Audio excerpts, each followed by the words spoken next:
If it doesn't seem boring to you, then maybe don't answer this question. If it is everything you ever hoped for and it is everything you desire, and for you it's like totally immersive, then this does not apply to you. Or maybe it applies to you just for a little bit rather than a whole lot. But for those that, and there's a lot, I mean, even spiritual seekers, you know, it's rare to find someone that actually prefers the immersion in the bliss of self over the stimulation of the next thought. So if we're honest with ourselves, I think most of you can find a reason why you would find the bliss of self boring. Or perhaps you haven't really tapped into the quote-unquote level or depth that arises in the form of bliss. And that, where you could say like, wow, yes, this is what I want. It is now this electromagnetic pull back into more realization of myself. But yes, the question basically is, why, to your mind, does it seem boring to stop thinking? Stop any and all description for 2 to 5 seconds, as often as you can. Because that immediately calls forth the highest realization into your experience right now, without suppressing anything. It's not about suppressing something, it's just about suppression would be replacing a thought with another thought that doesn't pay attention to that thought, to the first thought. It'd be like replacing one state of mind for, say, a unicorn, or replacing like mundane, doing your taxes, with thinking about fluffy clouds. You know, that could be suppression. Not always. Sometimes it's just a shift in focus. But it's about, when you are triggered, it's about stopping the narrative to where you become completely, call it present if you will, or rather awake. And what you notice is this, which you cannot get rid of, the self that you can't get rid of. Call it love, isness, awareness. Call it self. Call it God. Call it clarity. Call it the infinite. You start to tap into that. And the more you stop describing, not by escaping in another thought that poses as a no thought, but by actually radically interrupting the mind flow, like shocking it for 2 to 5 seconds. And breathing in the realization of what remains. Doing that over and over again undermines all of the assumptions that have caused these energy centers of our crystalline being to distort and become fogged up, so to speak. So it's a very quick way to balance, and it will still take generally quite a bit of time, quite a bit of practice over months and years, but nevertheless it's one of the fastest ways to quote-unquote clear out the energy centers as a result of this practice. What really helps to see is that you don't have that much time. We think we have our whole lives ahead of us, but some people in this room will be able to tell you otherwise. There's no rhyme or reason to old age. And even old age, you have to realize you're still in your toddler stages of what it used to be, what this vehicle used to provide in terms of a lifetime. So, as Ross says, we are basically in a perpetual spiritual childhood. We never grow up. So we're never spiritually mature enough to realize what's going on within ourselves, and therefore also what's going on within the reflection of the collective, etc. Not to get into those details, but just to show how much of a sheep we are is important to realize, so that you can reverse that process.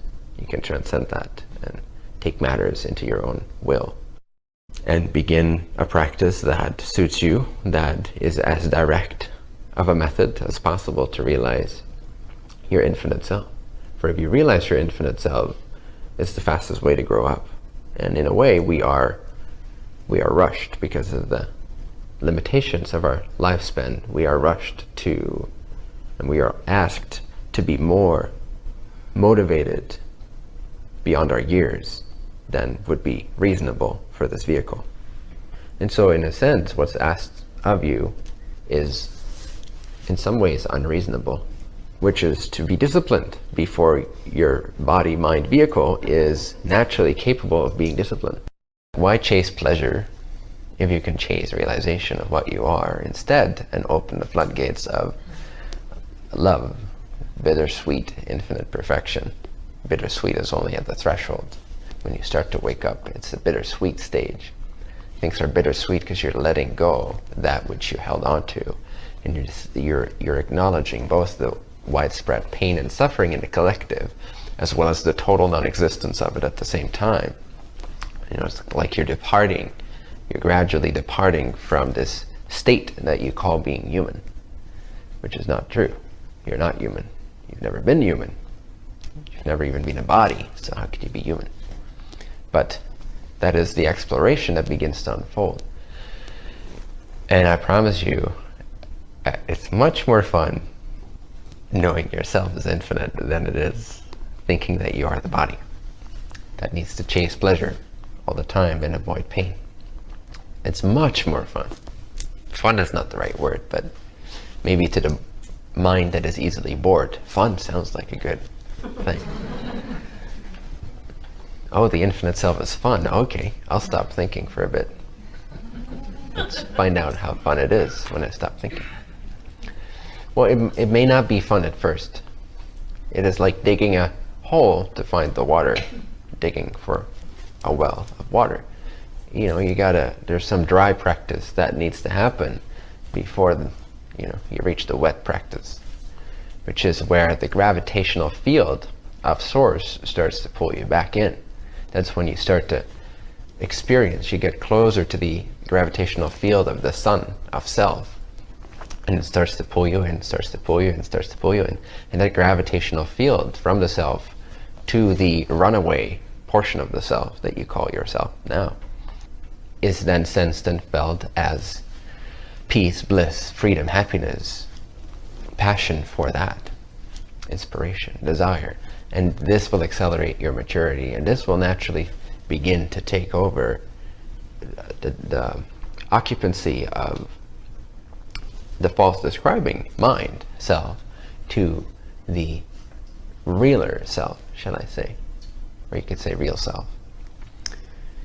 Then it becomes just natural, like that's what you want, because there's no pleasure that could ever compete with the peace and the bliss of what you are. So now you want to drop into that. Now you feel amazing when you drop your identity versus kind of like bored and stagnant. And now what? The now what disappears. It just becomes obvious. And after a while, you only want the truth. You only want more of the truth. And you want to purify your distortions, or you want to relinquish your distortions and your illusions. And you want to give that up because they begin to feel like contractions rather than sources of hope and pleasure. Even pleasure becomes not unpleasurable, but undesirable. Meaning it doesn't matter. You start to give away your pleasure too. And when you give away your pleasure, there's a true bliss that comes in. So then it's like you experience your body having pleasure on the periphery, on the horizon of your vastness. But because it's not held onto, because there's no hope and meaning projected into it, it's a timeless event. Meaning that the timeless shines forth, outshines the temporary projection of that hopeful event. There's no hope in pleasure. There's no hope in pain. There's no hope in avoiding pain. There's no hope in accumulating pleasure. What hope is there? Like, how long can you hold on to pleasure? And again, even if you were able to hold on to pleasure, which I wish we could, because then you'd get exhausted by it quicker. You'd realize its meaninglessness quicker. You can see this in people that say achieve their dreams, meaning like maybe they become movie stars, they become famous, they get all the fame in the world, they get all the money in the world, they get all the parties, all the chicks, all the planes, all everything that their little person dreamed of. And in a more gradual way, that's an example of people exhausting it. And after 10 years or so of that life, they start to find out that actually pleasure itself is very meaningless. So take it from them or take it from me. There is no meaning in pleasure. There's no fulfillment in pleasure. Pleasure is absolutely meaningless. When you realize the meaninglessness of everything, actually that's when bliss starts to happen. That's when freedom occurs or is realized. You're already free. The reason you think of yourself as separate and isolated and location-based is because you are currently giving meaning to something. Whatever it is, even on the spiritual surge, we project a lot of meaning. And thus then we give away our power and our freedom, and we project the self that we are into a lack-based or limited projection of that self. So meaning really, in a sense, is your enemy. Not separate from you, but it's something to be mindful of and to release as often as you can. We're so attached to meaning. When you post a question to people, or when you even post the possibility that maybe things are meaningless, they freak out. It's so fun. It's one of their most prized possessions is that certain things have meaning more than other things. And if you relinquish that polarity, and if you equalize that, they don't know who they are. And it only begets compassion when you see that. But they're so tied up in descriptions and meaning that without meaning they freak out. They give meaning to not having meaning, being death. And in a way it is. It's death of the illusion of the describer that hopes for pleasure and happiness in something being more meaningful than something else. If you look at your life, the reason you do anything is because you think one thing will be more meaningful than another. Even for me that's the case, except I don't identify with it, at least not that I can tell most of the time. So, meaning that if I see there's greater benefit in something, then I will do that something over that something else. It's the mechanism of choice. It's the mechanism of how we make decisions. But when you relinquish all personal attachment to your personal biases and personal meanings, then what arises, instead of chasing what you believe has the most meaning, you start contributing to where you detect is the most benefit. And benefit is intrinsically one with everything. It's not about you or them. It's just what is the most beneficial for the all that is. What seems the most accelerative, or the most releasing, or the most liberating, or the most helping the one infinite creator wake up to itself. That's the benefit you start detecting once your radar is clean of debris. Then you become the God radar. Your radar becomes God's radar. You're tuned into the same radar as God, which detects within the relative, within the illusion, detects or has this natural intelligence, these waves that notice or register what is required to generate the most benefit in any situation that is possible within the agreements or the free will of that particular domain of the illusion. You shift from chasing meaning to contributing to where naturally intelligence tells your body, tells your mind what to do, when to do it, how to do it, where to do it, to whom to do it. And it's not about you. Because as soon as your happiness is found within, your life starts to shift. It's not about you anymore. Because the only reason you think your life is about you is because, first of all, you think that there is a you that is apart from the self.